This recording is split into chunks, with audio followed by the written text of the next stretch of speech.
এটা নিতে পারো এটা হবে ঘটনাস্থলে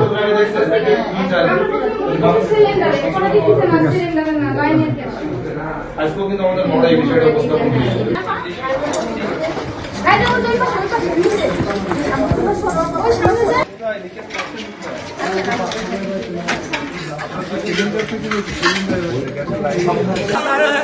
খবরটা সাথে ফোনে দিয়ে গেছে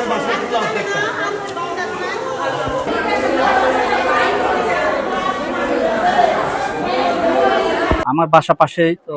আমি যখন সাউন্ড হওয়ার পরে দৌড়ে আসার পরে প্রথমে বুঝতে পারিনি যে ঘটনাটা কি ঘটলো।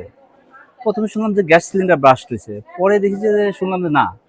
তো তখন গিয়ে দেখি যে ওইখানে আপনার টোটাল কাঁচ টাচ এবং পুরো জানালা টানালা সব ভাঙচুর। তো তখন শুনলাম যে এখানে যে লাইনের গ্যাস সেটা হয়তো বা এরকম বলতেছিল যে চুলাটা অন ছিল, অন থাকার কারণে পুরা গ্যাস হয়ে গেছে। তারপরে যখন নাকি আগুন ধরে গেছে তখনই ব্লাস্ট হয়েছে, এটা আমি শুনলাম। আজকের এই বাসার বাড়ি, এখানে আমরা তো সবাই দাদার মতো রোজার মধ্যে ব্যস্ত, কেউ নামাজে ব্যস্ত, কেউ অন্যান্য জায়গায় ব্যস্ত। হঠাৎ করে একটা বিকট শব্দ হলো, আশেপাশের মানুষ বুঝতে পারে নাই যে কিসের শব্দ। পরে দাদার মতো দৌড়াদৌড়ি শুরু হলো, দৌড়াদৌড়ি করে এদিক সেদিক যায় ওদিক সেদিক যায়। পরে আওয়াজ হলো, বিরাট আওয়াজ। তবে দেখলো যে ঘরের ভিতরে সেখানে ঘর জানলা ভাঙ্গা, তারপরে বিকট শব্দ, জ্বালানার মধ্যে কাঁচ ভাঙ্গা, যে শব্দগুলি মানে কঠিন কঠিন জ্বালানা গেলে ভাঙ্গা। তারপরে যে বাদশাহ এই বাড়ির মালিক, বাদশার হাতে ব্যথা পাইছে এবং বাদশার বউর অবস্থা সেটা বাঁচা মরা আল্লাহর কাছে। তবে আমরা দোয়া করি সে ফিরে আসুক। আমি প্রথমে রুমে যাওয়ার পর দেখি যে ভাবি মানে নিচে পড়ে আছে ফ্লোরে, ওনার শরীরে কম্বল মানে দেওয়া আছে। মানে ওর যে হাজবেন্ড ছিল না, হাজবেন্ড আগুনটা মানে শরীর থেকে ই করছে, কাপড়টা মানে নামাই দিয়ে পরে ছেলেরা কম্বল দিছে। আমি ওই বস্তু ওনাকে পাওয়ার পরে ওনার ছেলেরা ছিল, হ্যাঁ, ছেলের সাথে রাইখে আমরা কয়েকজন মিলে ওনাকে ধরাধরি করে বাড়ি নিয়ে আসি। তারপর আমরা তো মানে ভাবিকে মানে গাড়িতে উঠে দিই। হচ্ছে গ্যাসের থেকে গ্যাস লিকেজ বা কিছু জানি না কিভাবে হয়েছে।